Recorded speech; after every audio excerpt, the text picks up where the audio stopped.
Agora eu vou falar da lei.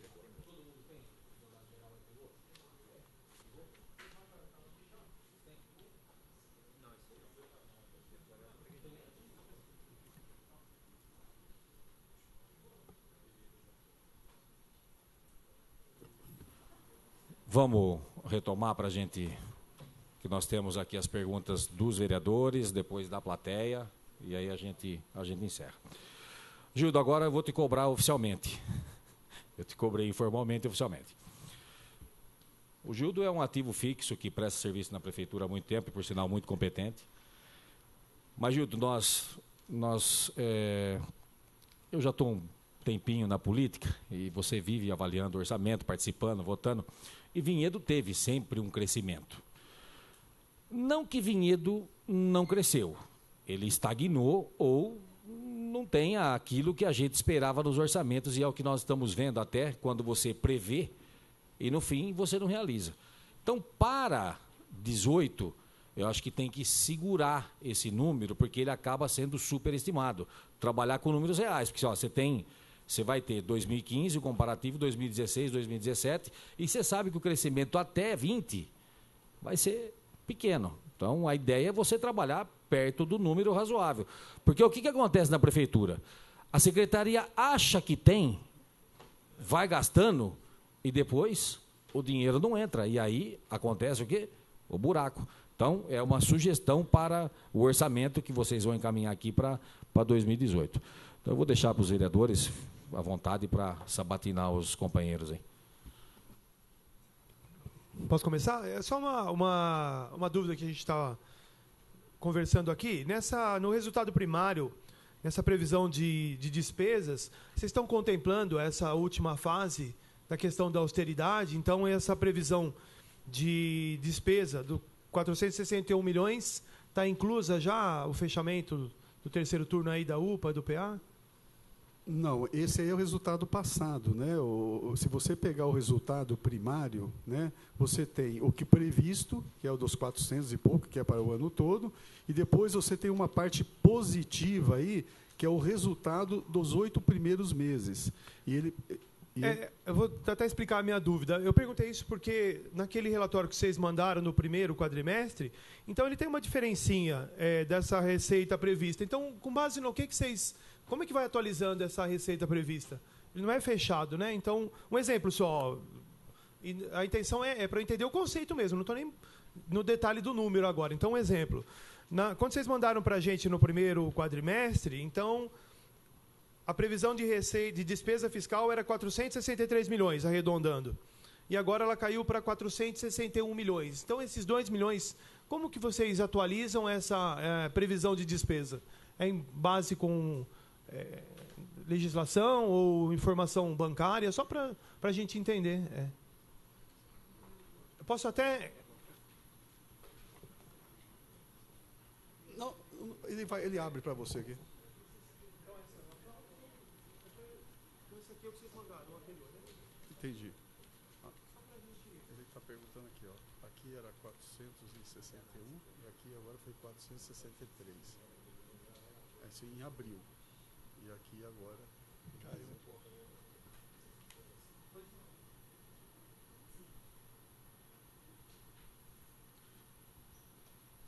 Antes do Eduardo falar, durante o ano, as previsões elas vão alterando.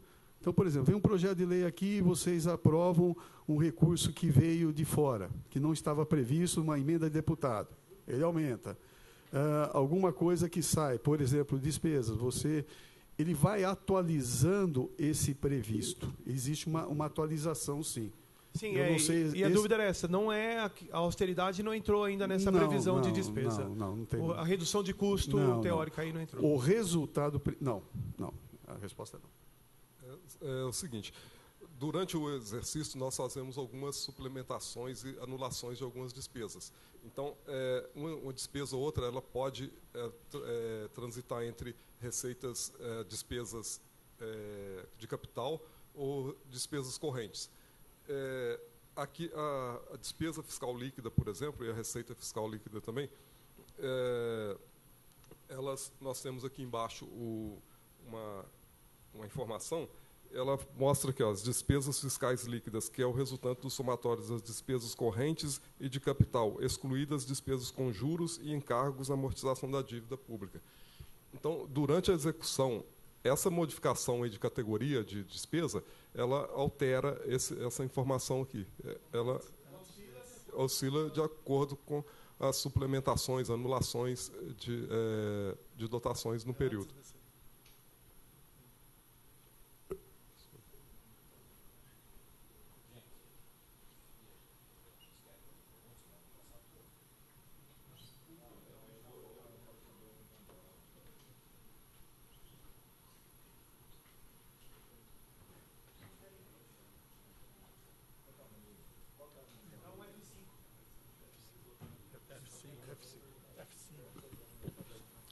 Deixa o PC ele formular a pergunta dele. Eu tô com o documento aqui, estou acabando de ler aqui da dívida consolidada. Mas aqui é assim, Zé, talvez a gente precise de mais informações. Você fala que você parcelou o INSS na data de 1/1/2017. O que nós precisamos? Isso é referente a quê? A 16? Se for possível, eu posso formular. Tá? Porque aqui você tem ela está explodida, mas está genérica, tá bom. Mas corresponde a quais meses?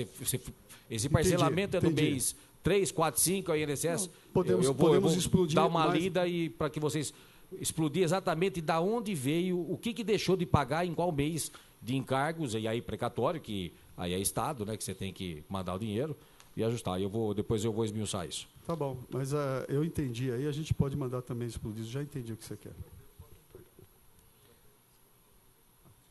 Zé, além da lei orgânica e a lei da responsabilidade fiscal, aqui está falando que é para mandar bimestralmente o balancete. Tá? Vocês sabem disso. E não é enviado o balancete bimestralmente. Então eu peço a vocês cumpram a lei que fala da lei da responsabilidade fiscal. Está aqui, ó. Janeiro a fevereiro, dia 30 de março. Março, abril, 30 de maio. Abril e junho, 30 de junho. É para enviar o balancete trimestralmente, entendeu? Trimestre.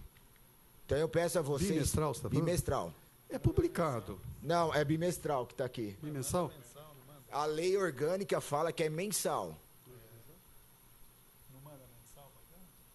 Ok. É publicado, mas a gente Não, manda. não, mas o balancete não. Não? O balancete total não. Tá, ó. Todos são publicados no boletim municipal. O balancete que eu consegui não é não. Tá? Eu peço então que seja cumprido a lei orgânica, que é mensalmente está falando. Tá? E só para...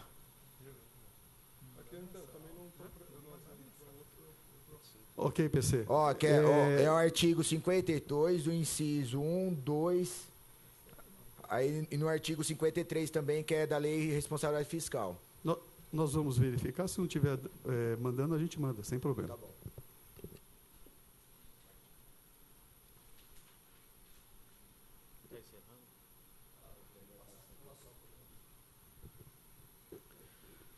Zé, só uma questão até mais genérica, não muito específica, mas até para a gente ter um entendimento melhor. A gente tinha uma previsão de fato, de uma diminuição nos anos anteriores, aí 13, 14, 15, do índice de participação de vinhedo, né, do FPM, do índice no bolo. Né? E depois um aumento, não é isso, Gildo? A partir de 2016, com um ápice 17, 18, em função das empresas que chegaram e que é só depois de 2 anos que começam a gerar, né, de fato, a arrecadação e um eventual aumento no índice. O que ocorreu para a gente ter tido essa queda tão acentuada na arrecadação proveniente de ICMS? Não se concretizou aquela previsão de crescimento do índice do FPM ou o bolo caiu muito? Qual que foi a... Primeiro que o índice chegou num ápice em Vinhedo no ano de 2013, com um índice de 0,63. Depois, a partir da saída do Eurofarma, que era a maior empresa de Vinhedo, o índice ela saiu no ano de 2012. Então, esse 2012 influenciou negativamente nos índices de 2014, 2015 e daí para frente, porque ela saiu daqui do município. Então, o índice de 2013 foi o maior. Se tiver aí o... Foi uma pergunta interessante para o pessoal saber o que está acontecendo com você. Vai no 5 aí. No Gil do 5.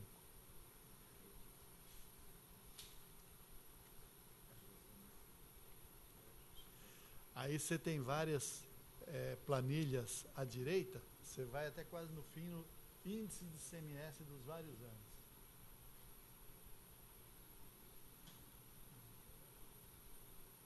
Em 2013, não sei qual. Isso aí. É isso aí. Isso aí. Então vê lá, para ele ter ideia, Vinhedo. Ah lá, o 0,63, que foi em 2013. Está em amarelo lá.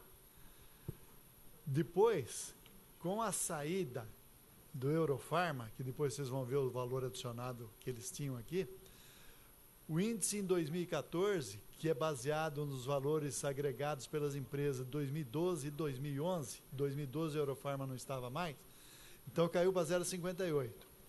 Depois, em 2015, que abrange os períodos de faturamento das empresas de 2013 e 2012, não tinha mais Eurofarma, 100% fora, caiu para 0,53. Depois daquele trabalho de trazer novas empresas, o índice começou a subir para 0,55. Depois chegou a 0,57, que é exatamente neste ano. Agora, para o ano que vem, 0,54. Por que isso? Por que caiu? Apesar de ter vindo várias empresas, Karcher, Mazak e outras mais. É porque agora, no ano de 2015,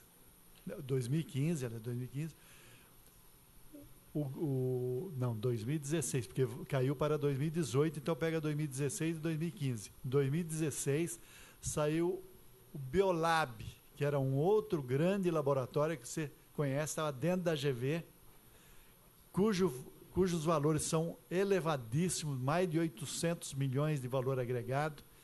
Isso aí diminuiu o valor adicionado do município. O valor adicionado tem peso de 76% na formação do índice. Então, o índice caiu para 0,54 em 2018. A Indústria e Comércio, a Secretaria da Prefeitura, está trabalhando no sentido de que outras empresas que estão dentro da AGV passem a faturar pelo município de Vinhedo, neste ano de 2017. Se isso não ocorrer, em 2019 o índice já vai para 0,53, vai cair novamente, porque o Biolab que saiu, na verdade, em 2016, o índice apurado para 2018 pega 2016 e 2015, mas para 2019 pega 2017 e 2016. Aí não tem nada de Biolab. Aí a tendência do índice é cair. Afora essa queda do índice, houve uma diminuição substancial do bolão do ICMS face à crise econômica que diminuiu a arrecadação de ICMS do Estado de São Paulo. Tudo que o Estado arrecada de ICMS, ele fica com 75% e distribui para os 645 municípios paulistas 25%. Tem um dado aqui interessante, que eu até fiz para mostrar para vocês, que é a evolução do bolão do ICMS. É no 12. No quadro 12.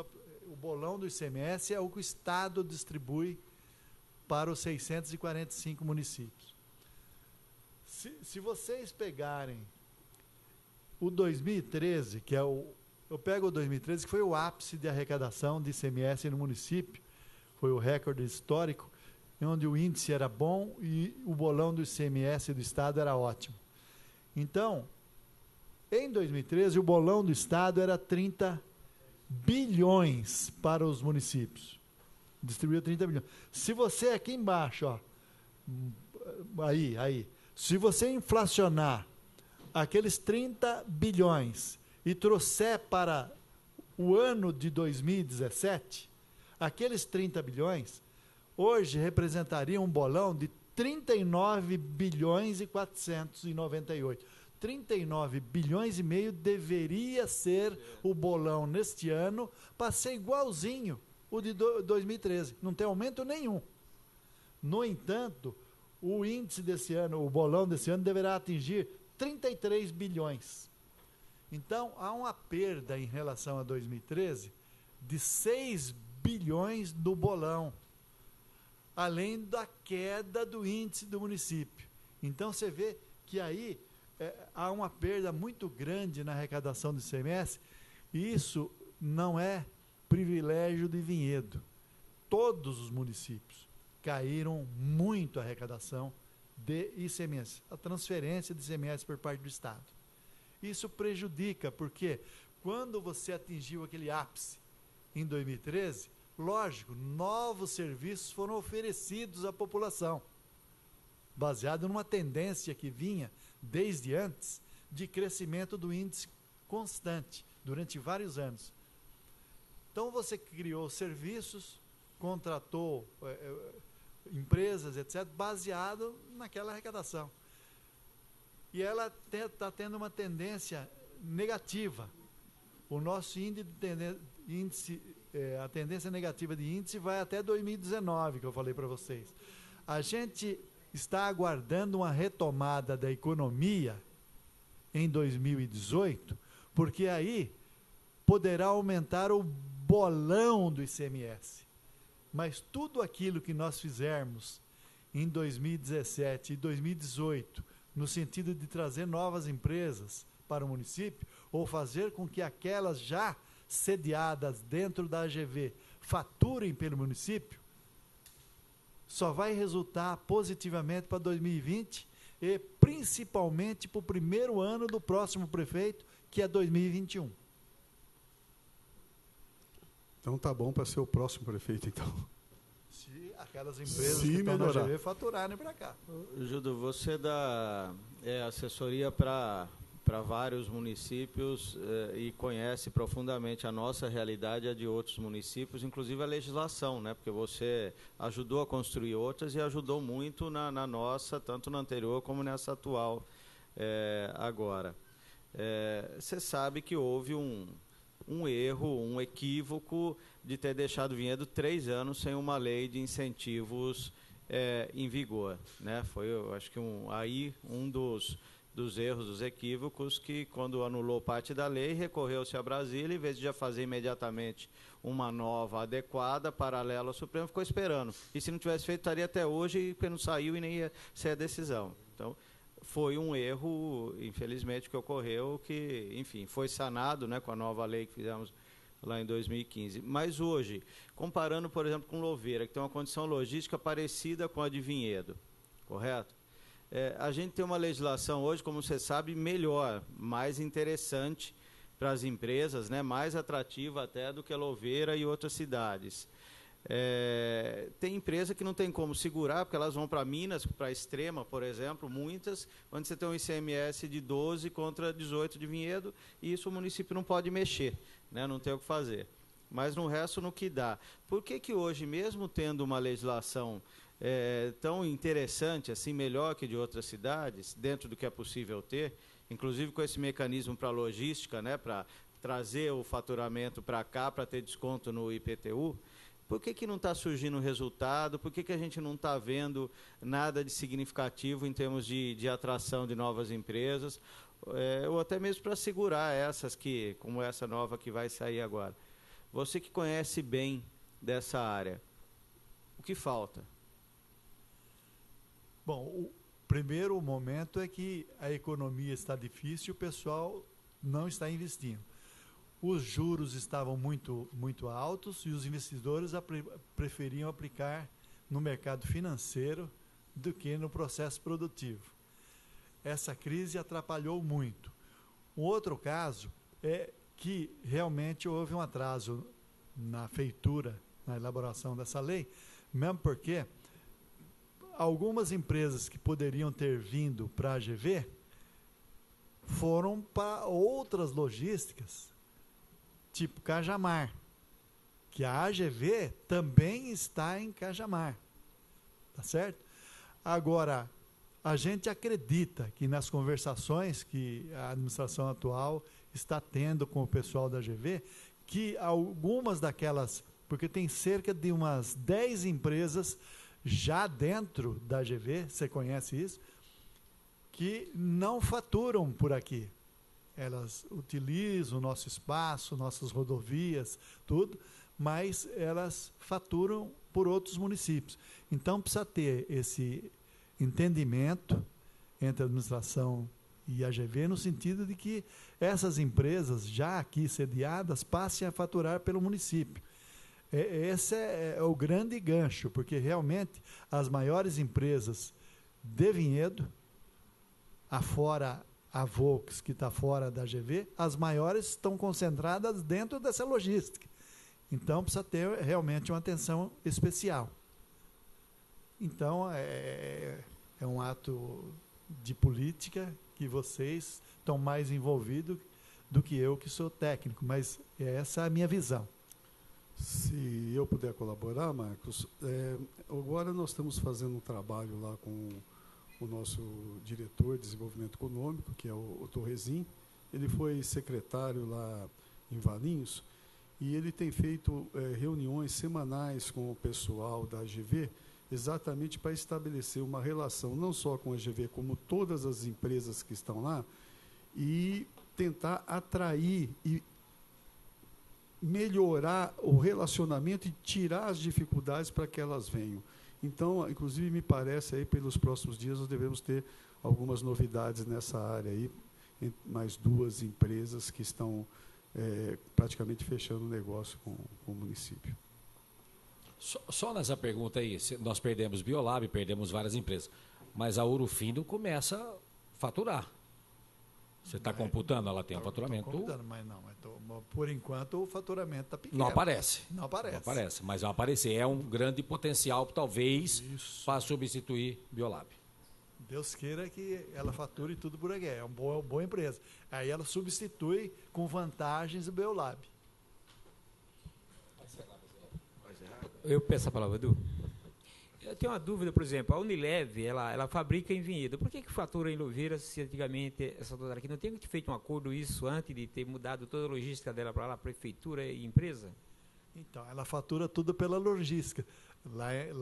Não é só daqui, não, de Valinhos, em Indaiatuba, fatura tudo lá. Agora, por Louveira, o valor agregado dela lá é somado a Biolab e a Eurofarma que está aqui, não dá ela lá. Só que uma boa parte, 30%, saiu de lá agora e foi para Pouso Alegre. Então, o valor agregado de lá vai ter um baque.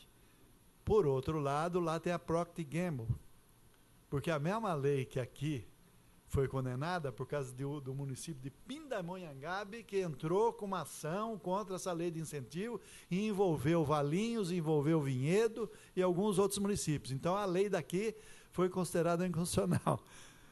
Mas de Louveira permaneceu, ela não foi citada no processo. Você está entendendo? Não, lá concedeu um incentivo maior, assim como aqui foi concedido, para IPTU, essas coisas agora, que era um incentivo pequeno. Mas a lei continua valendo daquele incentivo, tanto é que a Procter & Gamble, ela triplicou o tamanho lá. Então, perde-se a Unilever, 30% da Unilever, mas ganha-se 3 vezes com o faturamento da Procter, porque ela vai triplicar o valor agregado. Então, Louveira tem um índice de 0,81 e subiu para 0,8130.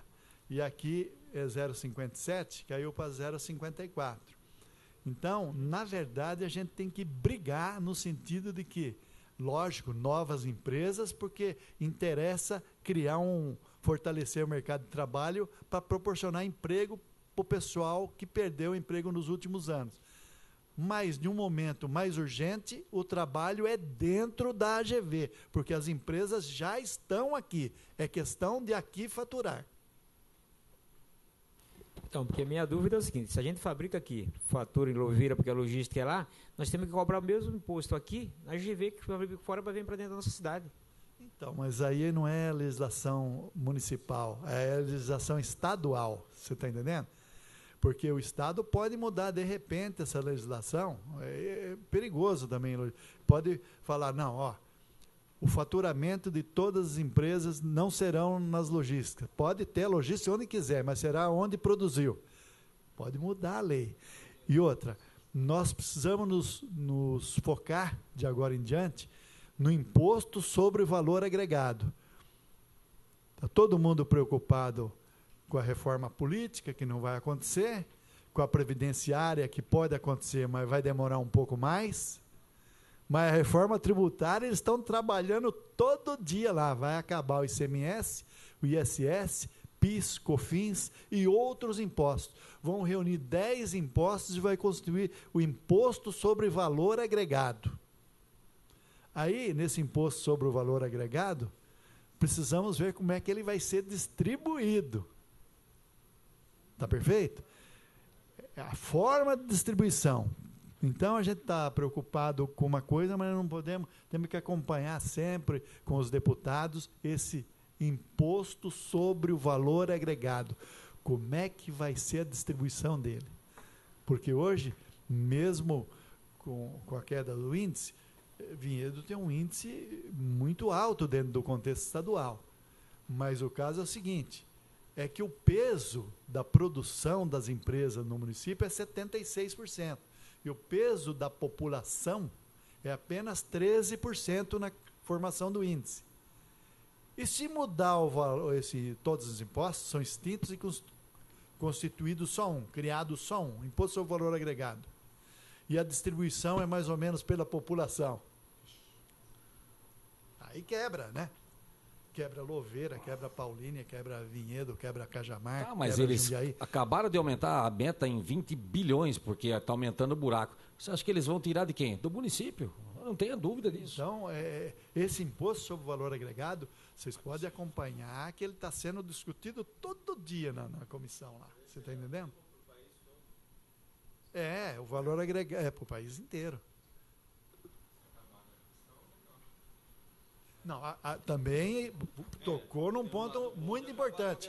Importante. Você bateu na tecla certa. Acaba a guerra fiscal, aí não tem esse negócio. Em Minas é 12% do ICMS, e aqui é 18%, então a empresa vai lá para Minas e fala, não, acabou. Aí, aonde que está o grande mercado consumidor do país? São Paulo. Então vem um monte de empresa que saiu daqui, volta tudo para cá. Só para encerrar aqui, né? Tá bom. Desde o projeto Austeridade, que foi lançado em 2015, até o momento, quanto foi de redução mesmo? Olha, o PC, eu vou passar aqui, eu até achei que você ia fazer essa pergunta, viu? Eu fiz. Eu sei.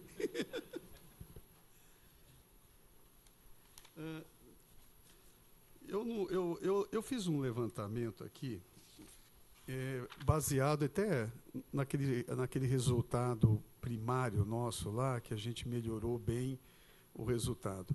Mas eu vou passar aqui para você, mais ou menos o que a gente aconteceu aqui em 2017. Nós tínhamos lá uma liberação de recurso de repatriação, que a gente tinha problema de CND, a gente trouxe 4.329.000. Eu vou pôr o que está entrando e o que foi também de redução, até para trabalhar. Nós temos a cobrança da CIP, que também foi um trabalho realizado pela Câmara e pela Prefeitura no final de 2016. Nós tivemos uma votação, entrou mais 2 milhões. Nós temos a receita do Fundo de Trânsito de multa agora, que são trabalho para aumentar, mais uns 2,5 milhões. Nós fizemos uma cobrança amigável, agora recentemente, que venceu dia 10 de julho, entrou em dinheiro 1,2 milhões.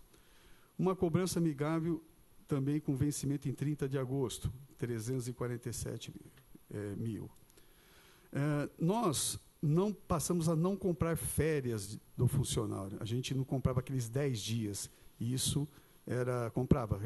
Então, o pessoal, em vez de sair 30, a gente comprava 10 dias. Mais ou menos 1 milhão.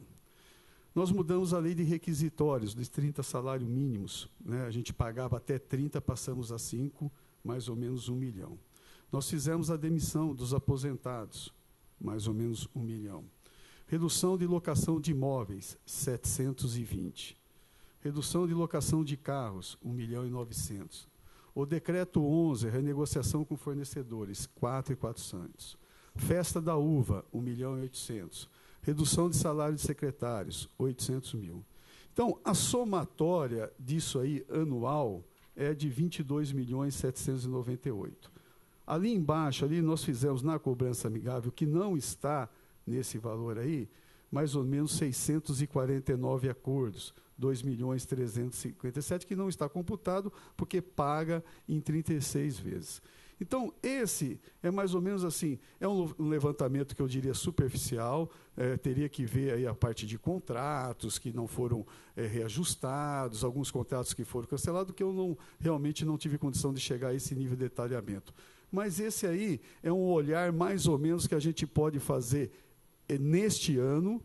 Esses vão por aí 20 milhões, que pode ser um pouco mais ou um pouco menos, mas vão trabalhar um pouquinho menos aí. Esse resultado aqui já vai dar resultado esse ano. Já está dando. Já está dando, sabe por quê? Porque, por exemplo, o ano passado, o fundo de garantia, eu não lembro bem, abril, maio, a gente já não estava pagando. O INSS, a gente já não estava pagando.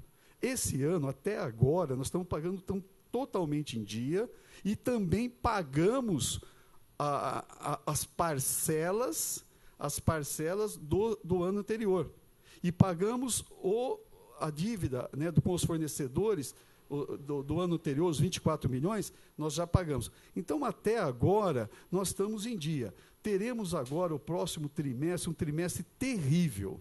A gente vai ter que administrar assim, muito em cima para fechar um ano, não estourando a lei de responsabilidade fiscal, não estourando as metas. A gente tem que segurar, porque é o pior trimestre. Mas hoje, até agora, nós estamos, vamos dizer assim, mais ou menos em dia, porque nós temos alguns atrasos de fornecedores, que a gente não está pagando totalmente em dia, mas ele está administrável. Então, esse quadro aqui é um quadro assim que a gente poderia dizer que dá um sinal. Pode ter um valor um pouquinho mais para mais, um pouquinho mais para menos, mas ele colaborou muito para a gente ter aquele resultado primário positivo que o Sandro falou lá.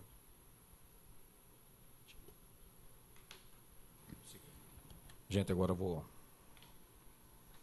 Nesse momento eu franqueei a palavra aos interessados por 20 minutos, tendo o interpelado 5 minutos para responder, não podendo ser aparteado.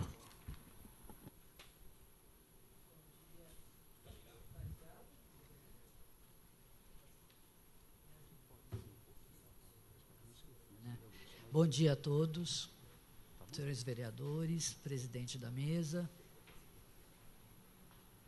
Bom dia, PC. Bom dia, secretário. Bom dia, dona Eliette. Tudo bem, senhores diretores, Sanebave, colegas de plateia, seu Mário especialmente. Eu vou tentar ser breve e eu vou tentar, no meu tempo, dar espaço para já ter a resposta rapidinha eu, rapidinho dali. Pode ser? Então, vamos lá. No primeiro quadro que a gente tem de receitas correntes, a última linha fala da Sanebave, o que ela tinha previsto a 37 milhões e arrecadou 23 milhões, numa queda de quase 37%. A que se deve isso?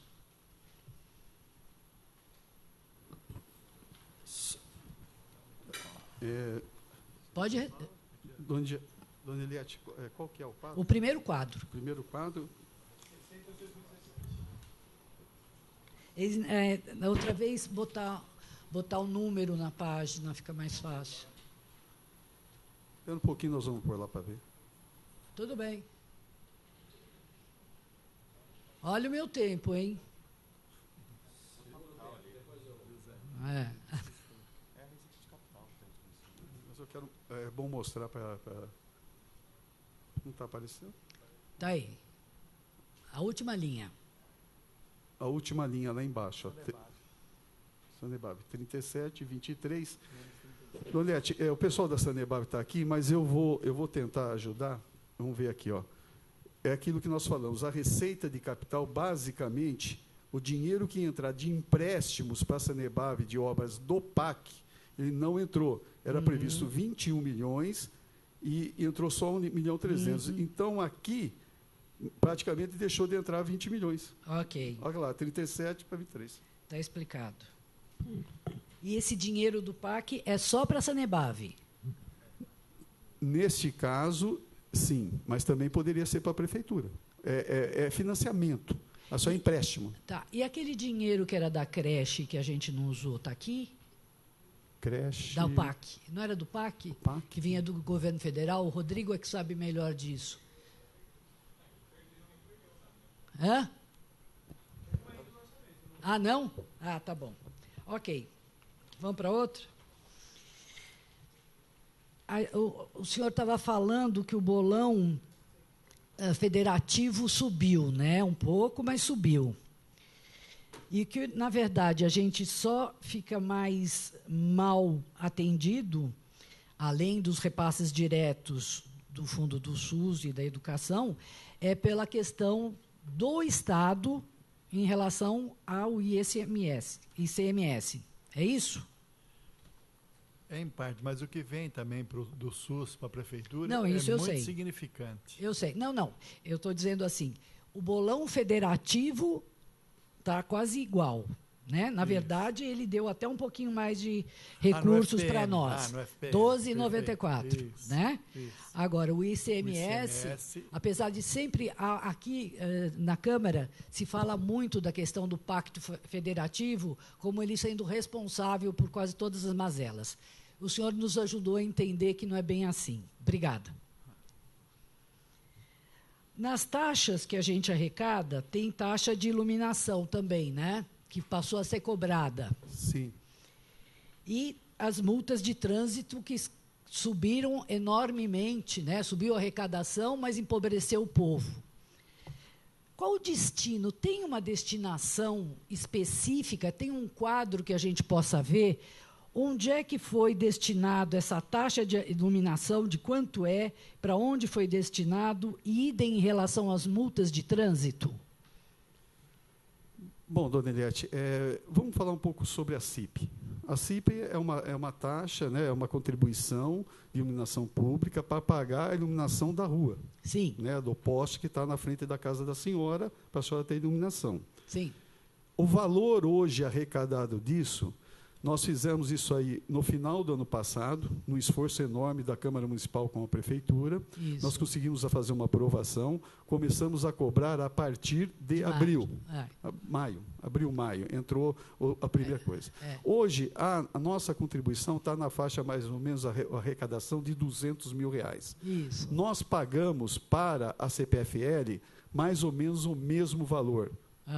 Então, não está sobrando dinheiro para fazer a manutenção e novos investimentos. Então, isso é feito para quê? Para pagar a iluminação que está na rua, que nós pagamos a CPFL, e deveria sobrar um montante para trocar lâmpada, para novos postes, para trocar e fazer investimento. Isso não está acontecendo. Nós vamos ter que rever isso. Nós vamos ter que... porque na hora que fizeram uma projeção, já sabia quanto ia custar a CPFL, né? E tinha que agregar mão de obra e material para fazer a iluminação pública, né? A manutenção da manutenção pública. Quando veio esse pedido, imagino, tenha sido feito esse estudo para submeter à Câmara. Ok, errou, tem que voltar. Não, ele foi feito, não foi suficiente, tem que ser revisto, Ok. mandado para a Câmara e aprovar. Tem né? previsão para isso? Porque a situação da iluminação não pode esperar tanto, né? Então, nós já estamos repensando toda a parte tributária para apresentar para a Câmara Municipal, mas nós temos que fazer isso antes do início do ano para já valer para o próximo ano. Ok. Então, nós vamos ter que fazer algumas melhorias. Né? Por exemplo, indústria está sendo cobrado com um valor bem menor do que deveria, porque eles têm um consumo menor. Então, vai ter que ser feito explodir um pouco mais a questão da iluminação pública. Ok, obrigada. E as multas de trânsito?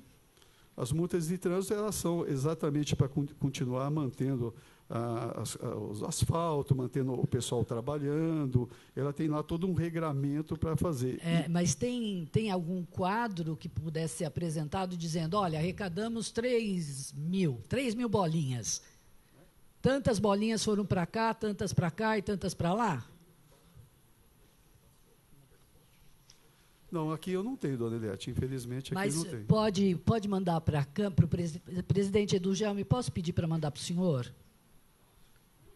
Claro. Por favor.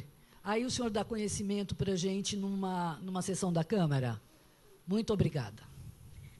Com relação ao número de funcionários, aqui numa lâmina que fala do balanço orçamentário, está pessoal em encargos, a previsão até dezembro de 2017, o executado até agora.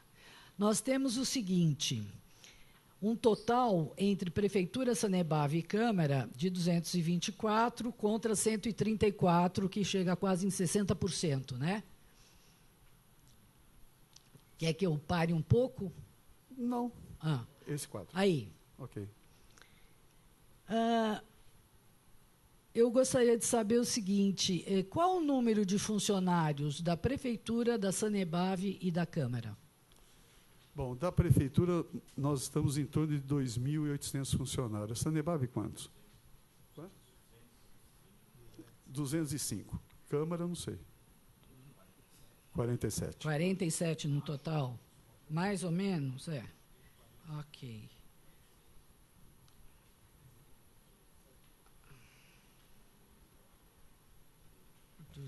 Só um minutinho, por favor.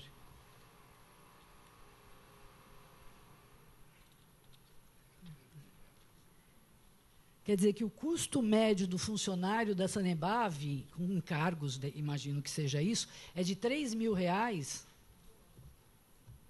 É isso? A minha conta está errada. Médio. Por desculpe. É de 3 A senhora está fazendo a conta 3.430 de 3.430 de... Não. Eu estou dividindo. Milhões, eu estou dividindo 6 milhões por 200, grosso 200. Modo. Dá 3 milhões por trimestre, por quadrimestre, é isso? Mensal, né? Mensal. Fala no microfone. É mensal, 3 mil mensal. Com encargos. Ok. Bom ou ruim? Eu acho péssimo. Acho caro pra caramba. Alto? Altíssimo. Vamos lá. Com relação aqui, ao ano passado, terceiro quadrimestre de 2016, isso são os limites legais e pendências. Esse quadro que eu estou indo agora, tá? 2016 versus 2017. Quando a gente tem aqui o saldo de despesas com pessoal, 211 versus 2008, né? Sendo que nesses 2011 é só Prefeitura e Sanepar. Agora não aparece mais a Câmara. Acho que a gente devia usar a mesma régua lá no começo e aqui, né? Se puder. Que são 2 relatórios com objetivos e informações diferentes. Tá. Esse aqui é o quanto foi realizado nesse período. O último relatório é um totalizador que cobre os últimos 12 meses, que apresenta um percentual em relação à receita corrente líquida, que é o indicador exigido pela Lei de Responsabilidade Fiscal. Sei. Então, esses documentos, inclusive, eles não são a bel prazer do município, eles têm que seguir um regramento que cada um tem a sua função específica. Então, eles não, apesar de manter alguma relação entre um e outro, eles não são iguais. Ok. Obrigada.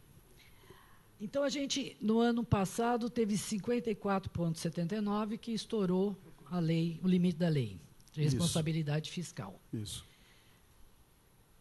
Mesmo com aquela dispensa de pessoal que foi feita no final do ano, a gente estourou? Sim. Ok. Agora, a lei de responsabilidade fiscal, quando estourada, o que implica para o município, como nesse caso? Estourou, não acontece nada? Não, ele tem que começar a passar a tomar algumas medidas a partir do que aconteceu. Toda vez que ele ultrapassa o limite prudencial, ele já pode começar a tomar medida. A primeira medida que tem que ser tomada é diminuir em 20% os cargos de confiança. Sei. E depois disso, nós podemos, por exemplo, mandar os funcionários efetivos, não estáveis, que estão em estágio probatório. Isso nós estamos tentando evitar para não atingir essa categoria, para poder limitar. Então, existe um regramento que o Tribunal de Contas e a legislação dá para que a gente volte à condição normal. É mais ou menos isso que tem que ser feito. Tá, mas na hora que, por exemplo, foi apurado que tinha estourado, tem que começar a tomar medidas, mas não tem nenhuma punição.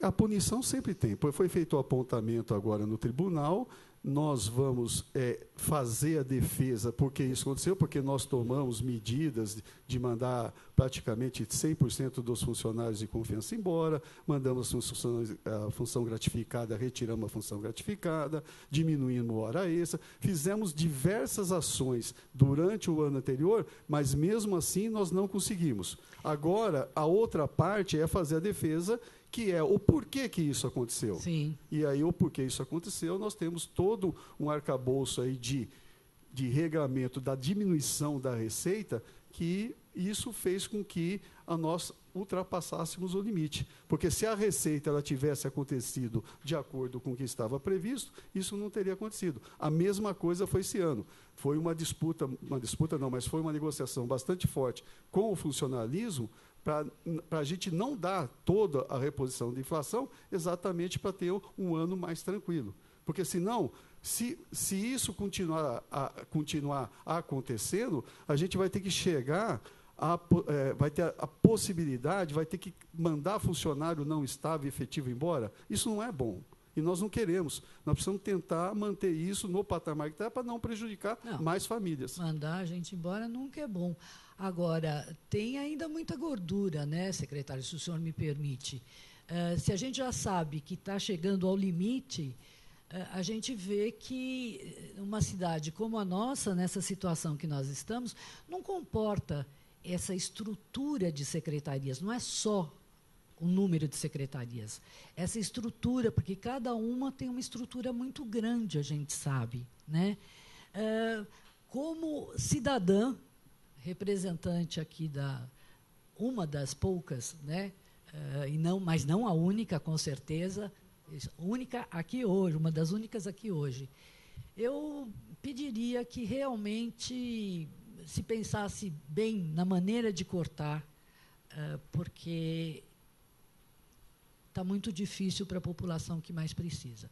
Então, muito obrigada, agradeço a todos. Posso responder a senhora? Pode, pois não. O pessoal fez uma colocação, acho que é importante a gente falar, a senhora tem razão. Agora, de repente, o prefeito já colocou a vontade dele de cortar as secretarias, de diminuir o padrão, mas, em termos de economia real, ele é significativo, mas tem muitas pessoas que você não pode cortar. Se você fizer alguma coisa, você vai cortar o secretário, mas aí o diretor você vai cortar? Aí você vai falar assim, puxa, vai ficar quem que vai comandar? Então, você pode cortar. Os funcionários efetivos serão os mesmos, que é a grande massa. né? Nós temos 2.800 funcionários efetivos. Esses nós não conseguimos cortar. Então é a mesma coisa com a UPA e com o PA? Com a UPA, o PA não, tem uma outra condição. Aí já é uma outra condição Mas de trabalho. não tem também o pessoal lá que vai ter que ser cortado? Sim, mas eu não queria entrar nesse caso, mas eu vou só explicar um fato. O fato de você ter médicos durante o período diurno, que por legislação ele faz mais do que 4 plantões no mês, então eu vou pegar um caso. O doutor faz 12, o super salário, ele faz 18 plantões no mês. 18 plantões no mês, pelo concurso dele, seriam 4. Então, ele está fazendo 14 a mais.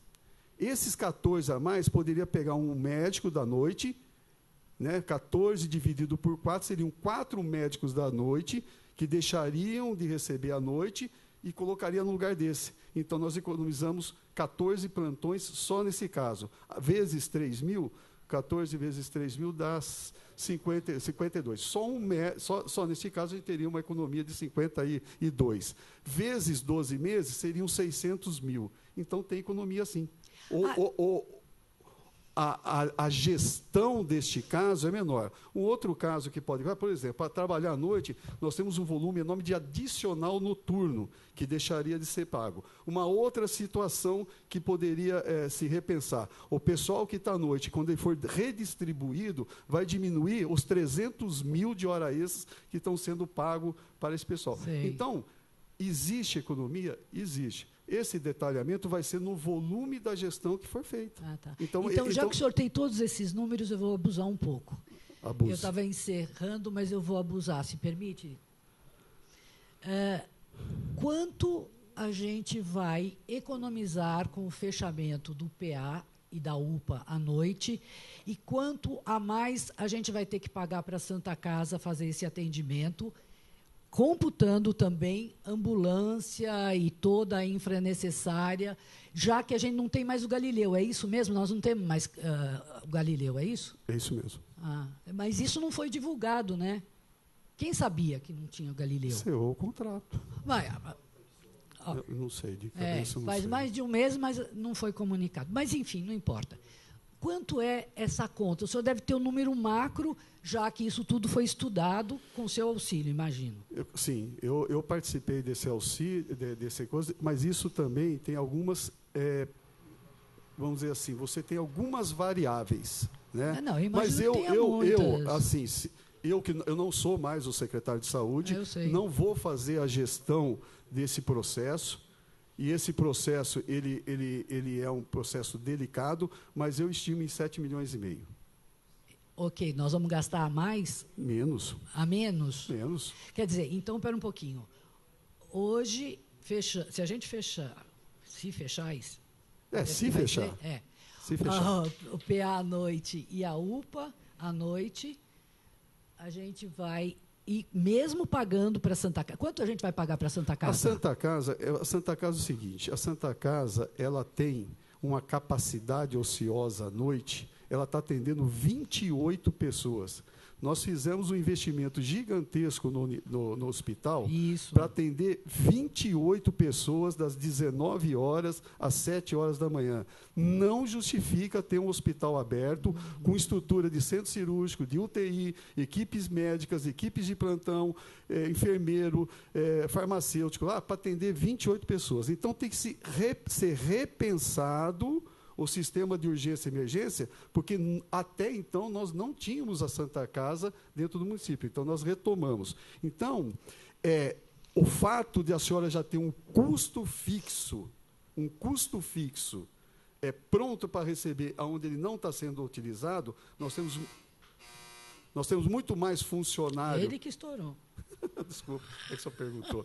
Então, esse custo fixo ele vai ser otimizado. Você pode pegar outras pessoas que vai lá parar. Secretário, então, eu entendo, mas não imagina como eu entendo. Eu só acho que a gente tem dificuldade enquanto população, porque a gente não tem essa oportunidade de pegar assim, olha, vamos ver. Pessoal, é o seguinte, nós gastamos assim, tem esse atendimento, como que nós vamos fazer, quanto que nós vamos gastar? Eu acho que, inclusive, a Câmara é um desrespeito com a Câmara, que é o lugar, é uma tribuna que a população está presente, e não sabe disso. Só sabem alguns vereadores que atravessam a rua e que são privilegiados para tomar um café do outro lado. Desculpe, eu gostaria imensamente, até para poder aplaudir a medida, se assim merecer. Muito obrigada a todos. Obrigado, senhor secretário, mais uma vez. Por nada, obrigado, senhora. Próximo inscrito. Antes que o senhor comece, deixa eu só dar um dado, Eliette. Nós estamos discutindo uma situação que poderá acontecer, mas já tem notícia aqui no Facebook, dona Eliette, que já tem mudanças. Aparentemente, para o bem. Aí discutimos na segunda-feira. Meu nome é Mário Piva, eu faço parte do Conselho do Idoso. Eu não sou dado a isso, eu não sou. Eu não sei irradiar jogo, tá? Meu nome é Mário Piva, para quem não me conhece, eu sou mais conhecido que de faca, né? Mas quem não me conhece, eu sou Mário Piva, eu faço parte do Conselho do Idoso, eu sou o delegado do Conselho do Idoso. Eu queria fazer algumas coisas, eu queria que o senhor notasse algumas coisas aí, ou eu for falando, você vai me respondendo. Mas vou começar por um negócio que não tem nada a ver com dinheiro. Porque eu não lido com dinheiro, eu não sei o que é dinheiro. Eu sou duro, eu sou aposentado. Então, eu não lido com dinheiro. Então, eu queria fazer uma coisa aqui para os senhores. Quando se falou aí em trânsito, multa de trânsito, está muito pequena a multa de trânsito aí, está muito ruim o trânsito. Ninguém sinaliza. Se os senhores fizerem caminhada como eu, os senhores vão ver quantas vezes o senhor passa apertado. Eles não sinalizam as manobras que fazem, primeiro. Segundo, eles correm está um pouco além da velocidade, está corretamente. Então, eu acho que as multas estão pequenas, podiam ser maiores. É pensamento meu. Eu tenho carro e também meus filhos têm, e eu sempre falo, multa meus filhos se não tiver o pisca-pisca, minha neta, meus... Então, esse é um caso. Agora, as multas são poucas no trânsito aqui. Agora, queria fazer um apelo para os senhores, por favor. Eu não consigo falar com o prefeito, porque ele não recebe mais ninguém. Não recebe. Eu não sei o que está acontecendo com ele. Não sei se ele sumiu, se ele desapareceu, se ele foi para Marte, eu não sei. O Jaime me surpreendeu essa vez. Eu sou eleitor dele, mas ele me surpreendeu. Então, eu não consigo falar com ele. Secretário, José Luiz, vou tentar falar sobre José Luiz, mais fácil que Berdegosse, né? Então, José Luiz, por favor, o senhor tem mais contato com ele? Fala para ele o seguinte, a nossa piscina do 13º está aqui, ó. O Miele e o Palmeira, que eu não sei nem quem é, não conheço o Palmeira, Paulinho Palmeira, não conheço, está aí? Não está?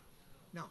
Então, o Miele estão fazendo aqui um projeto para forçar a situação, porque eu fiz pressão não, eu conversei com o Miele e nós fomos lá e ele tentou melhorar a coisa, então está aqui, o Miele está com o processo aqui para que eles terminem a piscina. A nossa piscina eles tiraram o fundo, eu vim reclamar que estava solto o fundo, eles tiraram o fundo, tiraram a luz de cima, que eu não queria a luz de cima também. Eu não queria, não. É muito perigoso, peraí. Vamos com calma. Não é nada disso, não. É que é muito perigoso. Eu pedi para tirar, eles tiraram. E ficou lá como está lá abandonada. Faz mais 2 meses que está lá. E eu e minha mulher tem 80 anos, meu querido. Pesa 86 quilos. Como é que faz para entrar numa piscina aquela que não tem nem escada de acesso? Quer dizer, então eu reclamei assim, reclamei vestiário. Os vestiários são 2. Seu Mário. 5.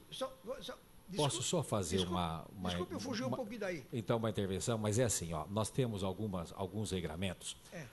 Toda essa situação de reivindicação, de melhorias da cidade, o senhor pode fazer através do vereador, através de ofício, mas hoje, especificamente, nós precisamos falar das finanças do município, onde gastou mais, onde gastou menos. Então, dentro desse assunto, o senhor pode. Eu não quero ser deselegante. O senhor é uma pessoa que nós temos o maior carinho. É que eu não tá? tenho para quem falar. Eu entendi, Adianta mas assim... falar?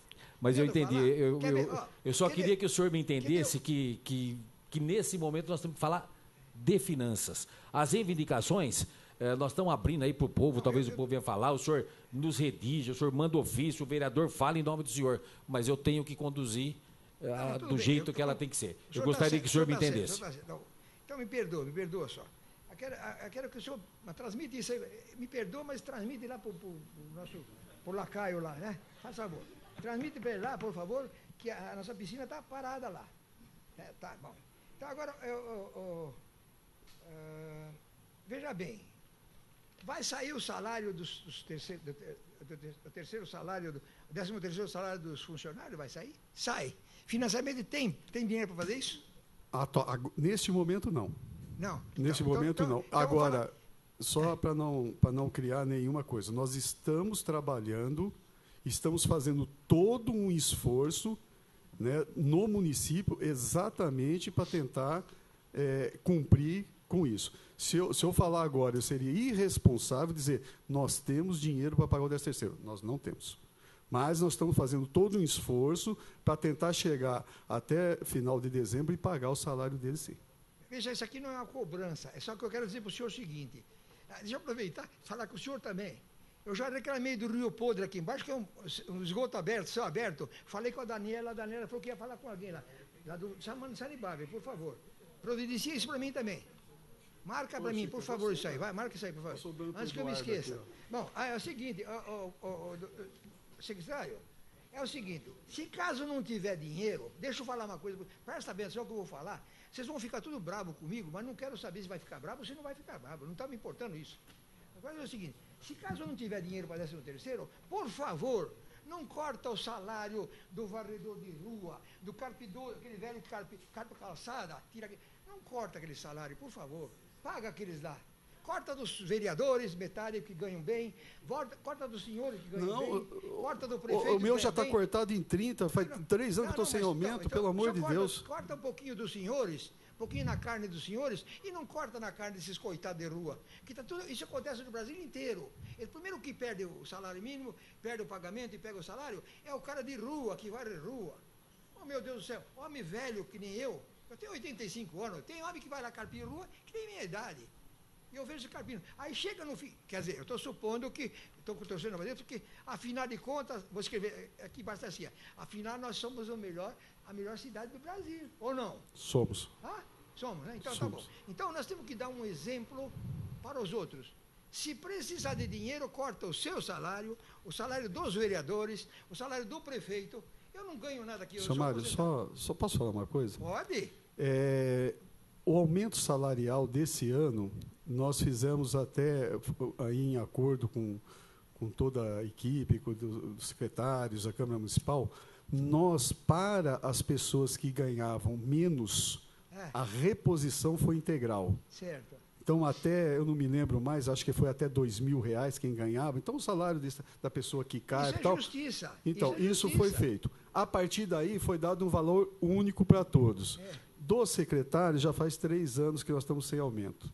Dos secretários e dos cargos de confiança não foram dado aumento nesse ano aqui. O que eu não estou pedindo aqui... Dos vereadores já faz 5 anos que não recebe aumento no dissídio. Não, espera um pouquinho. Eu quero dizer o seguinte, eu sou assalariado, eu sou aposentado. Eu ganho R$ 1.207 por mês.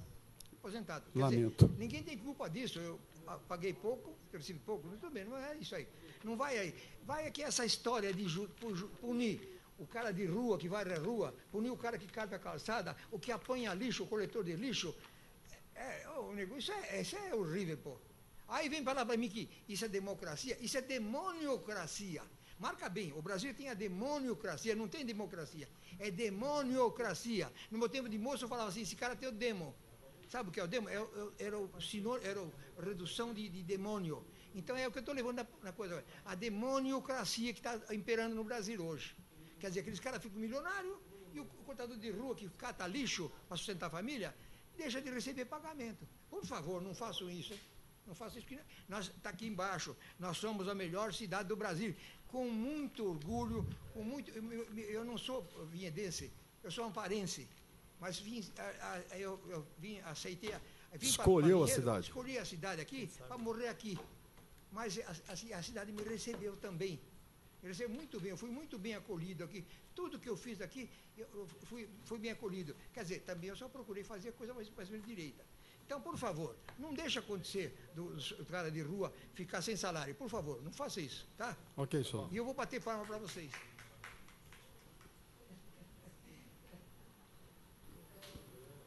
Tá, gente, vamos só seguir o rito. Tem mais alguém inscrito? Muito obrigado pela atenção, desculpe. Tá bom, senhor Mário, obrigado.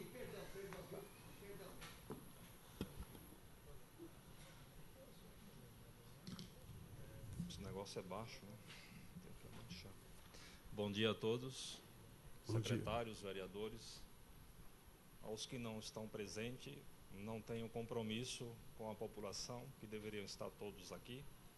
O prefeito também deveria estar aqui, que deveria estar uma das primeiras pessoas a ter compromisso com a população. Mas vou fazer a primeira pergunta aqui.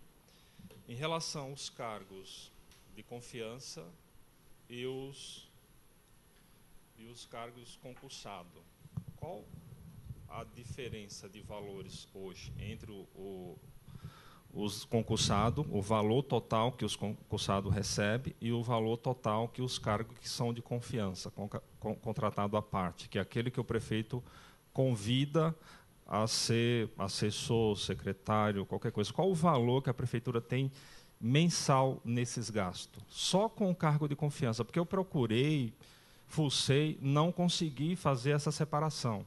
Eu queria saber por que não é colocado no mural de transparência.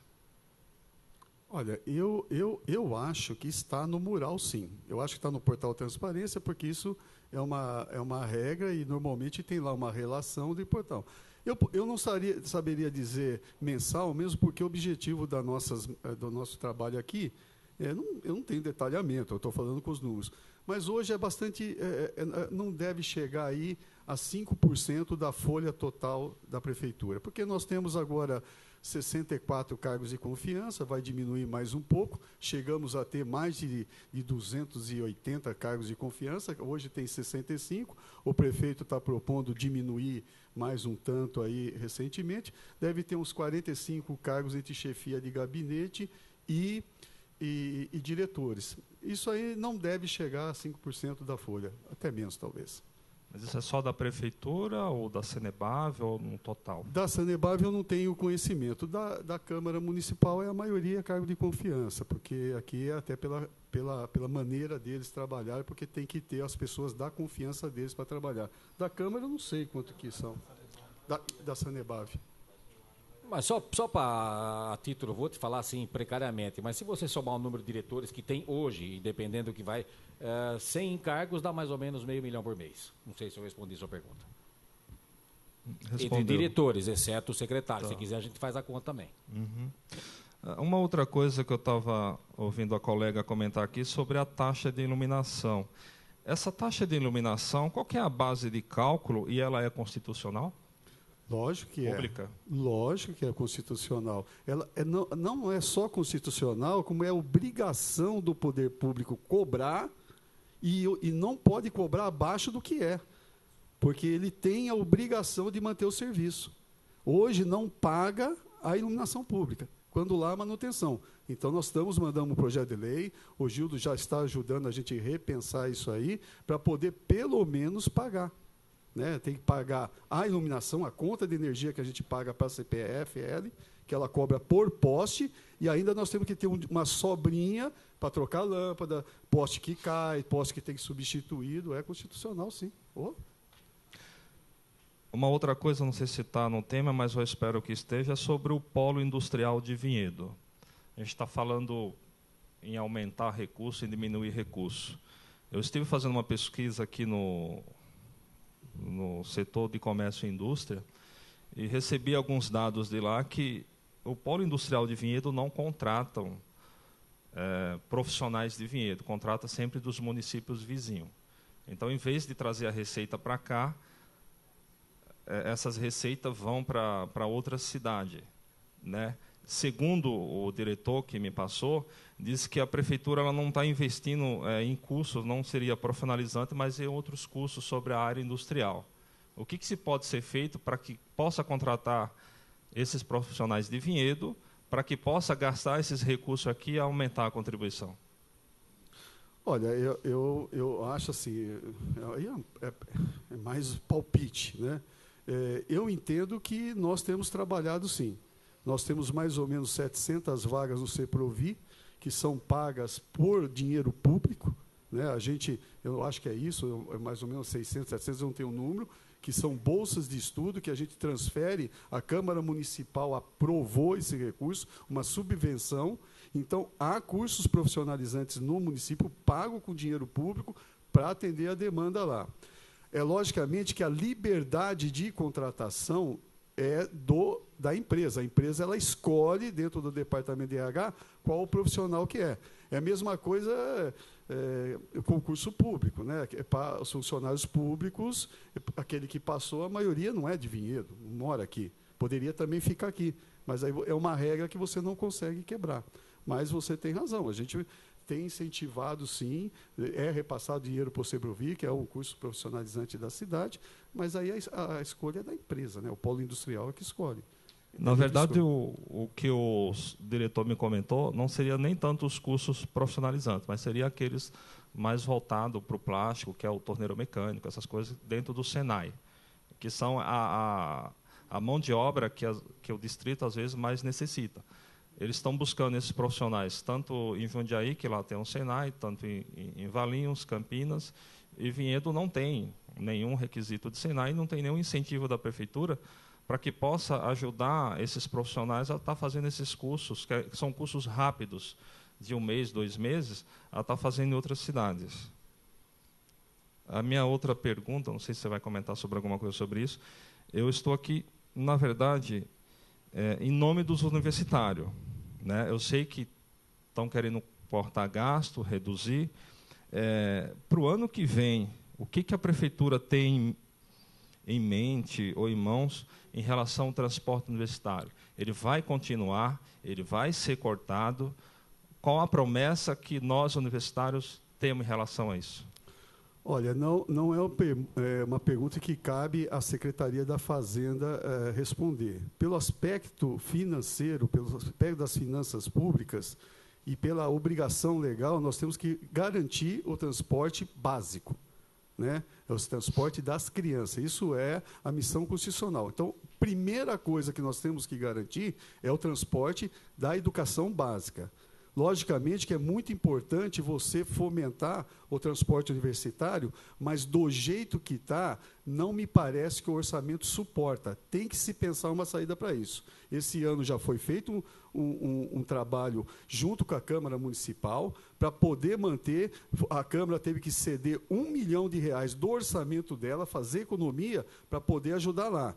Mas nós temos que repensar isso aí, porque o município, nesse momento, não suporta. Talvez, eu acho que tenha que ter, e aí é uma opinião muito pessoal, não cabe ao secretário da Fazenda definir essas regras, a Secretaria de Educação, a Secretaria de Governo que tem que pensar, mas eu, no meu entendimento, tem que ter algum regramento para que se escolha e dê para quem mais necessita e quem mais, se tiver dentro dessa escala alguém que pode pagar ou pagar uma parte, que ajude. Porque do jeito que está, não me parece que dentro do orçamento para o próximo ano a gente vai ter condição. Porque não adianta também fazer uma coisa, prometer, tentar fazer, e depois chegar no ano, estourar os limites da lei de responsabilidade fiscal, e aí não há dinheiro para pagar o 13º de funcionário. Isso não é justo, na minha opinião. É preferível garantir o 13º, mas, enfim, aí é uma discussão mais ampla, aí não cabe mesmo a Secretaria da Fazenda. É uma opinião, desculpa, foi uma opinião muito pessoal. Não, é o que acontece é que no ano político, né, o governo sabia que o contrato era finalizado naquele ano, ele não se manifestou, ele não falou nada, ele deixou chegar janeiro, deixou chegar fevereiro, e ele simplesmente se afastou desse compromisso de publicidade, que seria avisar para a sociedade que não teria o transporte. Muitos alunos foi até prejudicado, e nesse ano seria a mesma coisa. Nós estamos agora entrando no mês de outubro, né? Até o final do ano nós temos, não eu, quanto outros alunos que realmente precisam. Eu até entendo o seu ponto de vista, que tem muitos alunos aqui que talvez não precisam, que a condição financeira é melhor. E para aqueles, né? Qual a posição do prefeito até o final do ano? Eu sei que é da Secretaria da Fazenda, mas é na Secretaria de Fazenda onde faz toda a parte de orçamento e gastos, né, do município. E é por isso que eu te disse que, pelo orçamento, não há condição. Agora, a questões de política de governo e discussões de política disso tem que ser discutido pelos políticos. Eles fazem. Orçamentariamente falando, nós não temos condição. Isso eu falei no início do ano, quando eu assumi a secretaria. Não tinha condição. Foi feito todo o esforço pela Câmara, pelos vereadores. O Edugelme esteve nessa reunião, e ele, como presidente da Comissão de Orçamento, retiraram 1 milhão do orçamento da Câmara para ajudar. Mas, gente, não vamos se enganar. Enquanto a gente não conseguir reequilibrar as finanças do município, a gente tem que achar saída juntos. Não queremos prejudicar ninguém. Mas nós temos que, pelo menos, primeiro atender o que é básico no município e depois a gente ir avançando nas coisas que a gente pode dar. E, para isso, na minha opinião, tem que ter um escalonamento. Eu acho que quem mais precisa, o mais pobre, o estudante universitário que não tem condição, ele ter. Aqueles outros, talvez, tem que se pensar numa regra. Tem que se pensar, não sei. Realmente, eu não estou participando desse grupo de debate, desse debate. Eu só coloquei a posição da Fazenda. Entendi. É uma outra pergunta. No ano passado, que foi um ano eleitoral, o prefeito... Presidente, a questão do ano eleitoral ela é meio relativa, porque 2015 teve transporte universitário e a conta e o município estourou as contas em 30 milhões. Eu acho que essa questão eleitoral está fugindo um pouco do nosso objetivo. Porque senão você começa a me atacar ano eleitoral e não é verdade. Transporte universitário em 2015 também nós tivemos e o orçamento estourou também. Não, mas eu não vou falar do transporte universitário. Deixa eu só interpelar. Nós estamos falando de finanças públicas. É essa que eu vou falar. Então, qualquer número que você veja diferente, aplicação diária, por favor, siga nessa linha. A eleição já passou, nós temos um novo governo. Bem ou mal, nós vamos ter que conviver com ele e faça a pergunta pertinente o que diz respeito às finanças. Tá, então eu vou falar do ano passado, esquece campanha. Ano passado mostraram todos os números lindo e maravilhoso, que não tinha toda essa dívida como mostraram agora nesse começo do ano. Por que não mostrou no ano passado e esse ano mostrou uma dívida aí mais ou menos de 109 milhões de reais entre setores e tudo? Não.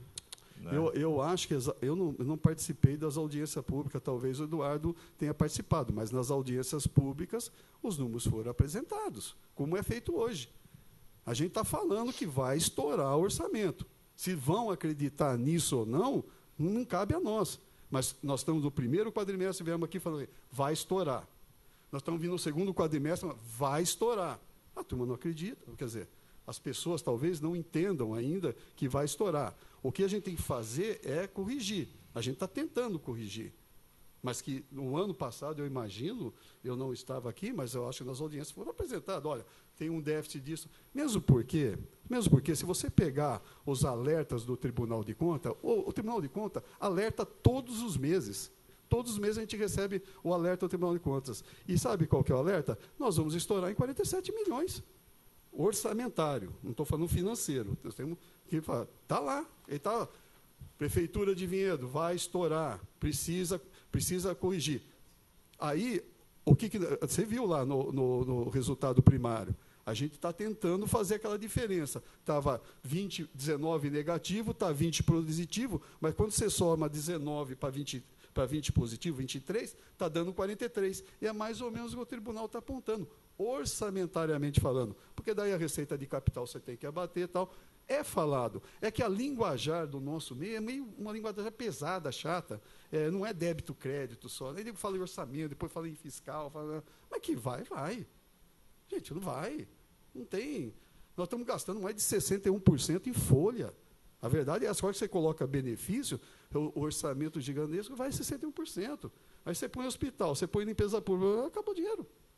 Sobra 12, 15 milhões por ano. Nós precisamos equilibrar, temos que ter equilibrar a finança pública para pôr a coisa no eixo, para a gente voltar ao desenvolvimento. Enquanto não equilibrar isso, vai ficar difícil. É igual casa. Estoura o cartão de crédito, estoura o cheque especial e começa a vir juros de tudo quanto é lado. É isso aí. Por último, em relação a uma coisa, até eu li isso, fiz questão de ler, sobre aquela empresa que estava na Estrada da Boiada, e lá realmente o juiz coloca isso bem explícito, né? Que o governo já sabia do não arrecadamento de uma proporção abaixo do município, e mesmo assim ele fez a licitação e contratou a empresa.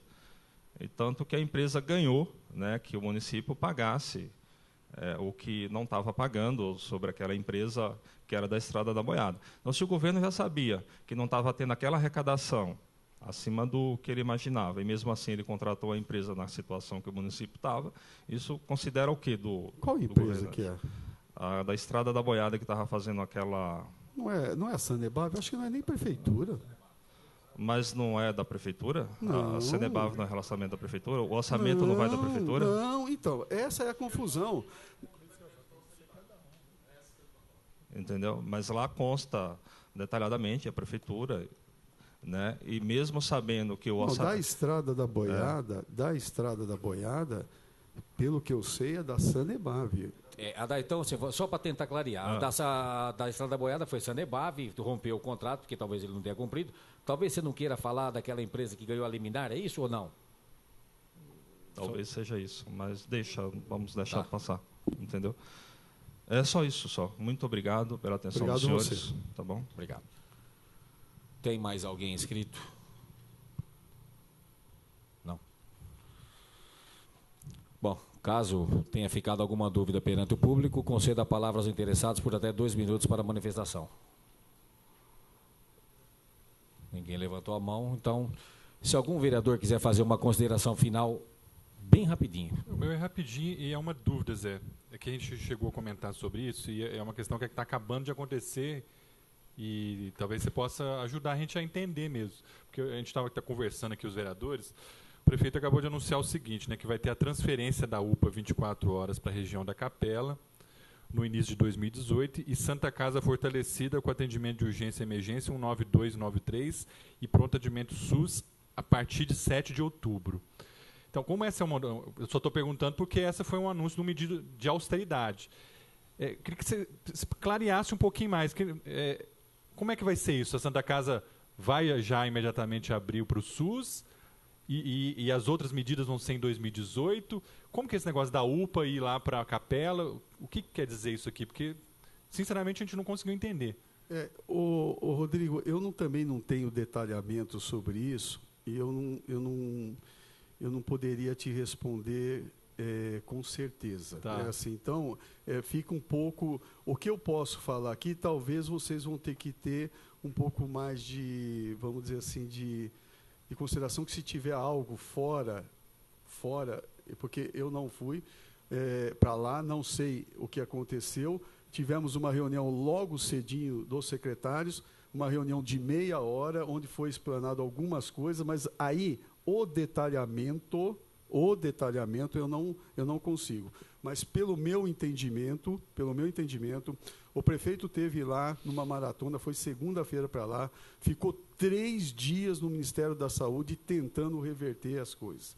Foi uma maratona de 3 dias até conseguir falar com o ministro da Saúde.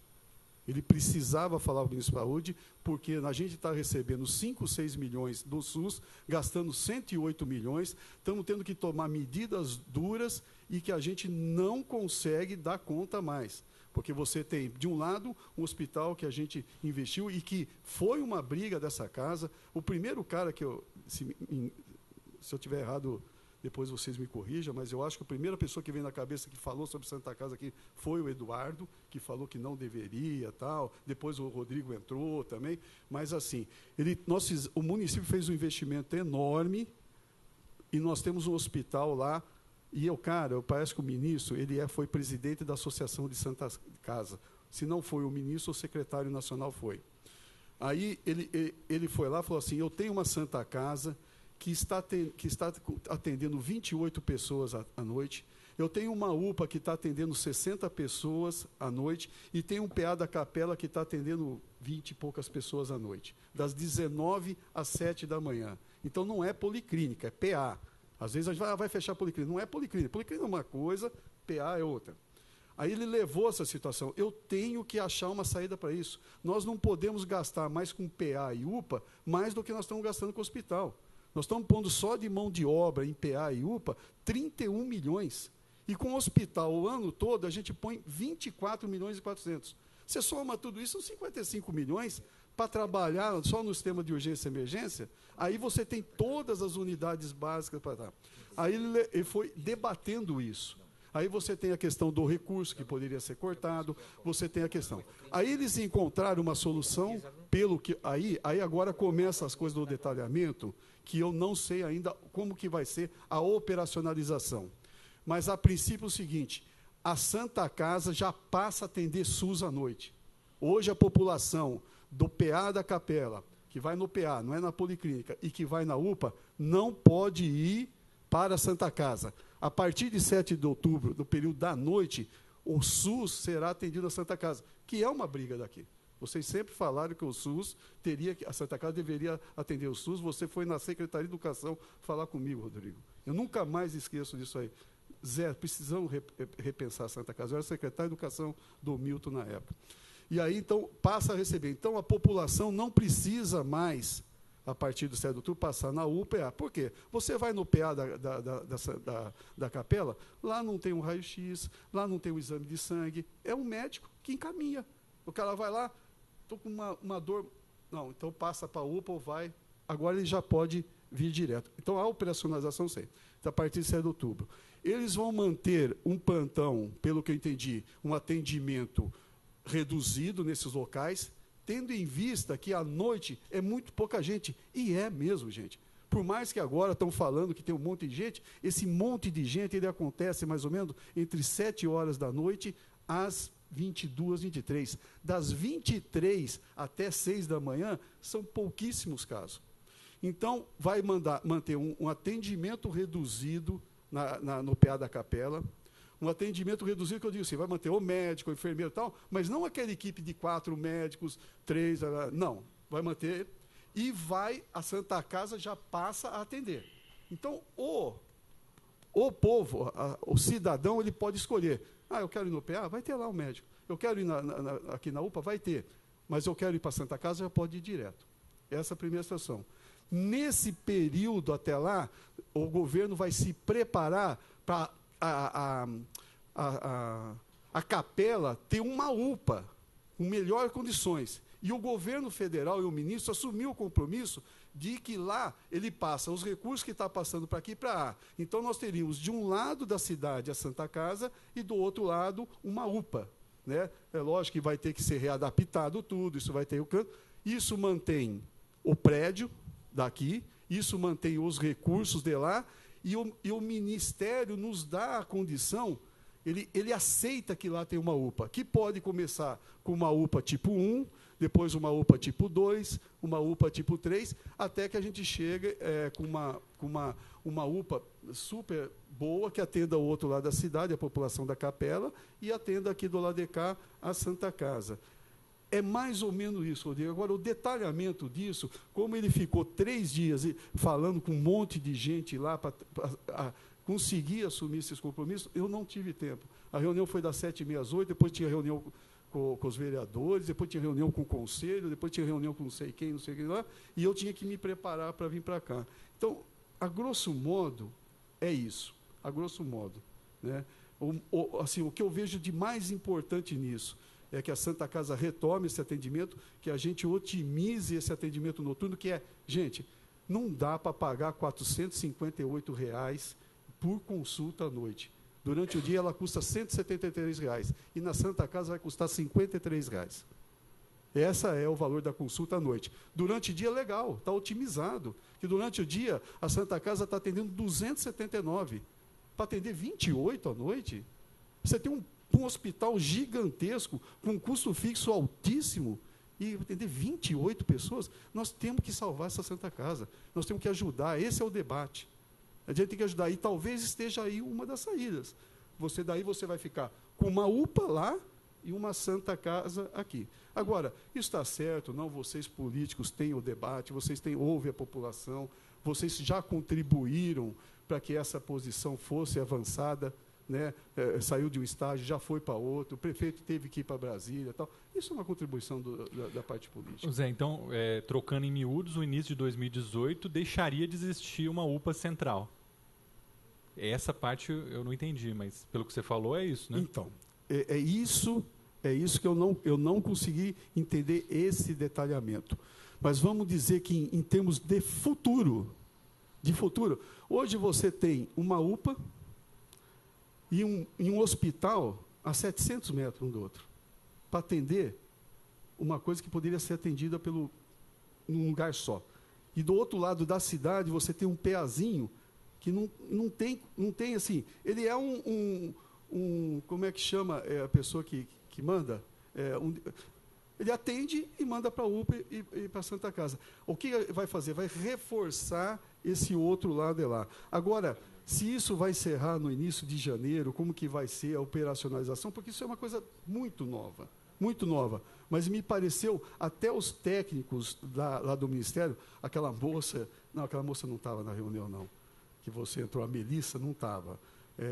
Parece que é o diretor lá, estava lá. E o ministro falou assim, não vamos apoiar Vinhedo para que tenha lá uma UPA lá na capela. Nós vamos apoiar. Logicamente que isso eu não sei qual o tempo disso, entendeu, Rodrigo? Qual é o tempo? Eu não consigo dimensionar isso. Mas me pareceu uma boa alternativa diante dos custos altíssimos que nosso orçamento não permite, gente. Não permite. Nós temos, coloca aí, 90 médicos, mais ou menos, 90 médicos, ganhando, são 535 plantões a R$3.000. O cara lá de Brasília fala assim, gente, mas como é que pode? Por quê? Porque aqui o nosso não é PJ. Seu camarada, se um médico hoje falta 1.800.000, desculpe se eu estiver me alongando, se o médico hoje falta, ele é CLT, ele ganha R$1.800 para ficar 12 horas. É pouco ou é muito? Não sei julgar. Mas a Santa Casa paga 1.400 PJ. Se o cara faltar, você põe o outro, você paga para o outro. No nosso caso, a gente paga 1.800, ele faltou, ele entra com o atestado, nós podemos pagar mais 1.800 para o outro. Pô, são mais de 20 milhões só com folha de médico, com plantões. Então, assim, eu entendo isso assim, para a população há uma perda e tal, mas eu acho que a hora que ela começar a entender esses números, também ela vai falar assim, puxa vida, espera aí, não vale a pena tal. Mas é uma opinião minha. Desculpa, presidente. Vamos lá, gente. Mais alguma coisa sobre o tema? Sobre as finanças. Pois é, quando esses cargos de confiança que o prefeito pretende cortar aí, isso não gera um gasto com direito trabalhista, rescisão de contrato, não vai levantar o teto dos gastos? Não. Não, porque nós não temos multa nos cargos de função de confiança. Não é como se fosse um empregado normal que você tem que multar 40% do fundo e tal. Você vai pagar o que tem direito. Você vai pagar o salário, X 12 anos de férias, ou se ele tiver férias, mas um momento você vai ter que pagar, você vai ter que pagar para ele o 10x 12 avos do 13º, não vai. De qualquer forma, você tem que pagar. Entendido. E olha, eu vou falar para você, hoje em dia, falar em cargo de confiança, na prefeitura, não tem mais, gente. Tem 64 cargos de confiança. Vai chegar a 40 aí. Vocês sabem, aqui na Câmara tem 18, 30% do que a prefeitura tem para tocar a cidade inteira, para 17 secretarias. Você pergunta no sentido dos gastos, direito trabalhista. Entendi. Entendeu? Porque nós já estamos no limite. Aí você tem que pagar, tá. Mas não, porque o 13º eu vou ter que pagar agora no final do ano. Já teria que pagar. A férias sim, a férias vai aumentar, isso é verdade. Poderia deixar para o próximo ano. Mas vai descontar nos 4 meses que faltam. Mais algum vereador? Marcos, Sandro. Presidente, me permite, presidente, eu queria só agradecer, porque hoje eu fiz questão de trazer uma parte da nossa equipe lá, porque para chegar a esses números aí... Que, por sinal, é muito melhor do que a parte que está aqui em cima, tá? Boa, muito melhor, né? Mas, ó... Mas olha, aqui está a G, a Ju, a Mariana, a Renatinha, também o nosso diretor de planejamento que conduziu o PPA, o nosso contador também está aqui, o Guilherme. Eu queria agradecer porque é uma oportunidade, porque eles preparam todos esses números para isso aqui. Então, obrigado aí pela presença de vocês, vocês estão vendo o resultado do trabalho de vocês aqui. Tá. E a equipe daqui de cima, né? Esta presidência, antes de encerrar os trabalhos da presente audiência pública, quer estender seus agradecimentos a todos os vereadores presentes, ao senhor José Luiz Benegócio, secretário municipal da Fazenda, e à digna plateia que nos honrou com o seu comparecimento e prestígio. Queiram, portanto, todos receber nossas respeitosas saudações, declarando encerrados os trabalhos dessa audiência pública.